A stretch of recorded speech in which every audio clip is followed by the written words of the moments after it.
Hello and welcome back to A Safe Space with Grace. Welcome to the podcast and I am so glad you're here. We are bringing it back to basics with me filming in nature. Now I'm hoping in the summer, I'm just going through a puddle. This is like a very spontaneous decision to film the podcast right now because I was just on a walk and it just reminded me of like last summer, the start of summer, when I started the podcast and just walking like in my old house. So like I'm in a new house now and just discovering new routes, and it's so nice. And it just reminded me of like how much I loved talking and inspiration I got from like talking on these walks. And so I think I'm going to bring it back. Obviously in the filming era of the podcast, and I can't really do that with this, but maybe in the future I'll bring my camera and we'll film it in nature, and I can even show you like the nature that I'm in. That could be quite cute. This week has been, you know what guys, I'm actually feeling pretty positive, I think we all know I've struggled with anxiety. That's been the main thing that's been going on in like my mind. Obviously I'm still in recovery from an eating disorder, but I feel like I'm getting more recovered. I'm getting to the recovered side. I'm obviously like nearly 2 years into my recovery now, so making lots of steps forward, and of course it's still there. I still have to battle with my brain. Even last night I had quite like a challenging thing, but the thing is I feel so much stronger against the eating disorder now, that when I get these challenges it doesn't feel like a step back because I'm just overcoming the challenges instead of letting it get me down, if you get what I mean. The thing that I'm really trying to like focus on overcoming now is anxiety, and health anxiety specifically, and lots of the steps that I'm taking are just like I'm feeling so much more myself, and I'm just seeing a lot of changes. Like I'm listening to a podcast called Disordered. I've spoke about this so many times on the podcast, but Disordered by Anxiety. I think this literally was up like on the last episode, because obviously as well I put on my Instagram about I'm struggling with staying consistent like every week and trying to get a YouTube out every week, 5 Instagrams, TikTok every day, the podcast. Like it was just too much, and I just felt like the quality of the content I was putting out on, especially on YouTube and the podcast, just wasn't at the standard that I liked it to be. We're going to do the YouTube every other week and the podcast every other week, and maybe we'll get into a routine where it feels easier to do the podcast every week. But for now, while I'm trying to like juggle content alongside doing a degree, I'm really just trying to focus on what will help me like get my content to a level where I'm really happy with it. I don't know how that came about. How did I even start talking about that? Oh yeah, so in the last episode I spoke about how like one of my favourite things at the minute is Disordered podcast by Anxiety Josh and Drew Linsalata. Incredible. And pairing that alongside the book, and I'm just really focusing on the mindful aspect of anxiety and acknowledging, like I was just on this walk about half an hour ago and I felt a pain in my stomach, and straight away my brain was like, oh, it might be this, you need to get this checked, straight away. And in the past I would have run with that, I would have like, oh yeah, I need to get checked, I need to worry. But no, instead I slowed down, and I would have ran with that and thought, oh, I need to worry, yeah I do. But instead I slowed down and I was like, no, okay. And I literally, like, if anybody around me can see me, I'm literally talking to myself, because I'm seeing my anxious self as separate from me, if that makes sense. So like I'm seeing me, Grace, and then I'm seeing anxiety as, yes, it's in my mind, but it's separate from me. I am not my anxiety, I'm not my thoughts. And so I literally speak to my thoughts as if they're separate, and I'm like, see, I can feel the wind on the thing, and I feel like I need to bring my microphone next time, be able to film this without wind getting in there and back. And you can hear the wind a little bit, but not loads, so I'm really sorry if you can. I'm really sorry if you can hear the wind. next time I'm filming this, I'm going to try and do it so the wind doesn't, maybe get like a wind guard for the microphone or something. But I speak to myself so I literally said to myself, okay, anxiety, I know you're there and you're scanning for these abnormalities which are normal. Everybody gets aches and pains, everybody gets little twinges, and it's not a threat. So I don't need to be scared of it. I can acknowledge it, and I acknowledge that it's trying to protect me from every little thing, but I don't need to give energy to that because that's not a threat. And just saying that, in the past, that would have been on my mind for so long. It would have been ruminating, spiralling. But instead, I literally said that, and within 2 minutes, it had calmed down because I was like, yeah, it's not a threat. So it's really, really working. Taking this like mindful approach has been such a big step. And obviously alongside that, I'm currently in therapy for sort of healing stuff from the past and really like doing inner child work at the minute, which I think again is really making a massive difference because I never validated myself or never spoke to people really about what went on when I was younger, and I probably won't go into detail about it because it's like personal and stuff, but I never got that validation that what happened was wrong. And so now we're going into that, we're talking about things, and I think that validation is just healing something, that I'm not using my anxiety anymore to cope with what went on, because that's what we've identified. I used my anxiety to cope with the things that was going on. I used my anxiety to try and create some sort of safety and to make myself feel safe when I was younger. And so now that I'm out of that situation, I am safe, and I don't need to create this internal thing, this internal unhealthy coping mechanism to provide myself some sort of feeling of safety, because I am safe now. And healing that from the past is it's just creating a whole other, I love it. I love therapy and I'll always vouch for therapy.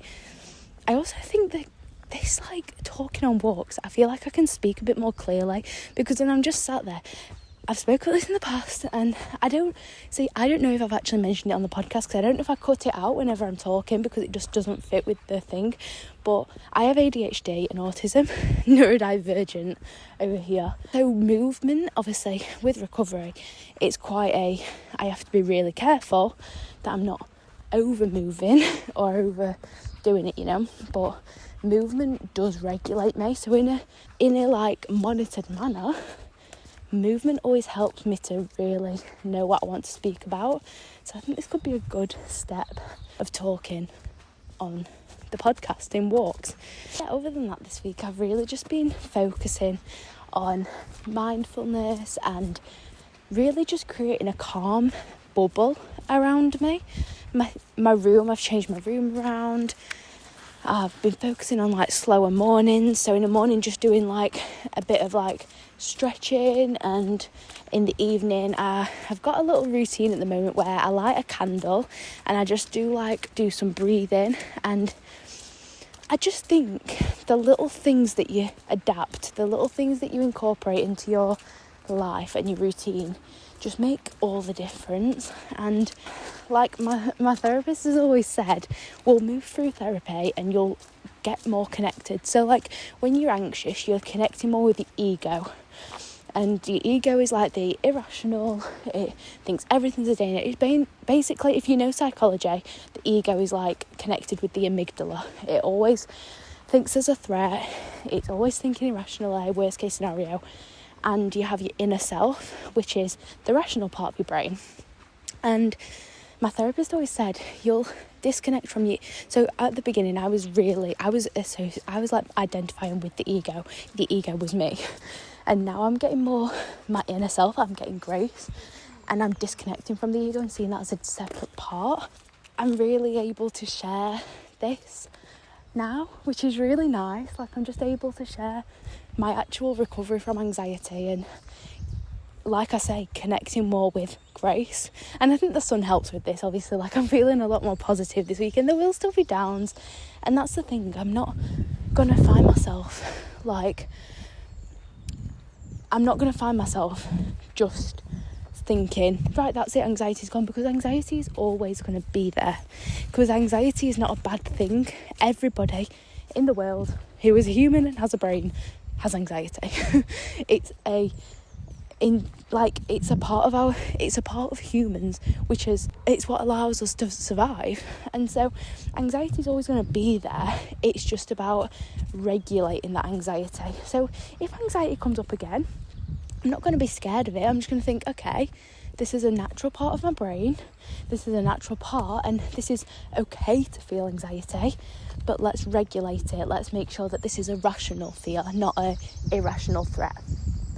And so that's what I'm really focusing on at the minute, and it just feels really, really positive. Like, I don't know, I just feel like I've lived my whole life with this dark cloud in my brain. It's like I've known that I'm anxious about everything, and I've always felt on edge and tense and just not able to think straight, and now I'm actually getting to the roots of it, and I feel like that dark cloud is lifting, and I'm really just able to see life for what it truly is, if that makes sense. Excited to bring you along with me on this journey, because I truly feel like I'm getting into it now. This week we're going to be talking a little bit about journaling. I love journaling. I've been doing it for years now, like on and off. Obviously, I really started journaling like properly, I'd say. I mean, I've journaled since I've got journals from when I was 10 years old and it kind of links to what I was talking about at the beginning of the podcast, because I started journaling when I was in this environment that made me feel unsafe. And I journaled what was going on, how I was feeling, and at the time I didn't really know why I was writing down how I was feeling and what was going on. I'm so glad I did, because now I can reflect on the environment that I was in. I can be like, this is why I've developed these patterns, because I was trying to create some sort of internal safety. But yeah, so journaling has always been a part of my mental health and my wellness journey, but I've never really understood it until the past few years. So that was like, literally 10 years old. So I've got my notes from CAMS when I was 5. You're not even ready. 5 years old. I was writing down those thoughts at 5 years old, because I've definitely spoke about this on my Instagram, on my YouTube, but I don't know if I have on here, my mental health journey started with symptoms of OCD when I was 5 years old. Yeah, me and my mum found my CAMS notes, and I literally wrote, I definitely have spoke about this on the podcast before. Yeah, 100%. But yeah, we all know I literally have the CAMS notes of me writing what was worrying me when I was 5 years old. So I think journaling is always a part of my life. It's always going to be, and it always has been. I want to talk a little bit about how it helps me, what I do, and also like just the different types of journaling that you can do. So in the past, I've always journaled on a notebook. I think there's something really nice about the pen to paper. You're sort of writing it down, it's out, and also having it in a nice notebook, it really romanticizes it. Recently, I've actually switched over to a digital journal, just because I find it a little bit easier to speak about what I'm struggling with rather than sort of write it or type it. And so I've really found on computers where you can tap the microphone and it like types it out for you. I do that to journal my thoughts out now. So I'll just talk about, I'm struggling with this, or I literally waffle, brain dump, and it obviously types it out. I do my journaling on Notion, so I literally have a calendar view on Notion and I just type it out. Write the time, so if ever I'm doing a new journal entry, I'll just write the time, see on the calendar, click on the day what I'm on, write the time on the entry, and then type under that time entry. And I like, because obviously it keeps it all in one place. I'm never going to lose that journal because it's just on my computer. It's always going to be on my Notion. But also because it's like I can physically see oh, I was really struggling that day, or oh, I didn't feel like I needed to journal that day, or that day was more positive, or that day was like, I can just see the patterns more clearly, and it's actually just like in front of my mind, if that makes sense. And so I love doing that. And also I think because with my cycle, I'm really trying to figure out how my cycle impacts my mental health. I usually realise that in my luteal phase, it's a lot worse, and that's the feelings that I get in that phase. I want to track how I'm feeling in different parts of my cycle and knowing that, and I just love it. I love journaling so much. There's lots of different types of journaling, like there's stream of thought, there's gratitude journaling, prompts journaling, and I do a mix of like everything, kind of. My main one that I do is daily, like brain dumping. I literally just type what's on my brain, what I'm thinking, I get it out, and then that's it. Like, that is my main one that I do. But I have also, in the past, last summer, I really got a nice routine in the morning of getting up. Obviously we had Oscar with us then, so in the morning I'd get up, where I'd take Oscar to the little nature reserve next to my house, and there was a little bench next to a lake which was beautiful. Like, it literally was so stunning, and I took my journaling every morning. I'd do like prompt journaling and do gratitude, and that was beautiful. Like, such a beautiful habit that I got into. And I think this is also just like a little note here. It's okay if you dip in and out of habits. Like, I can say, yeah, I love that habit, I'm not doing that now, because at the minute that's just not part of my routine at the moment. But like now I'm doing yoga and stretching and breathwork in the morning, and I wasn't doing that back then. So it's just about adapting. I think there's something so beautiful about journaling. Like, one, it's just having a diary. Like, I just love looking back at old diaries, and sometimes people don't like to do that. They just like to write it and that's that, and no, not looking back. But I love looking back at journals, because I can be like, oh, so I was worried about that then, and now I can't even think about worrying about that now. So I like to see the progress of how far you've come, if that makes sense. I love it. I just love self-awareness. I think there's something so beautiful about being so in tune with your thoughts, so in tune with your body, and just not just letting thoughts be like, I think just that self-awareness of knowing what you're struggling with, knowing what's going on, and being able to have that power to reflect and to just know what's going on in your mind. It's really, really beautiful. The journaling can be done anywhere, on anything. You don't need a laptop, you don't need a fancy notebook. You can literally get a pen and a paper. If you've got a phone, you can do it on your notes app. You can journal anywhere. If you've got a tissue and you've got a pen, you're sorted, you know? Like, you can journal anywhere that you can make letters. It's all good. Spring is nearly here, or basically spring is coming, and I'm very, very happy. I'm feeling really grateful for everything, everyone, and just this life.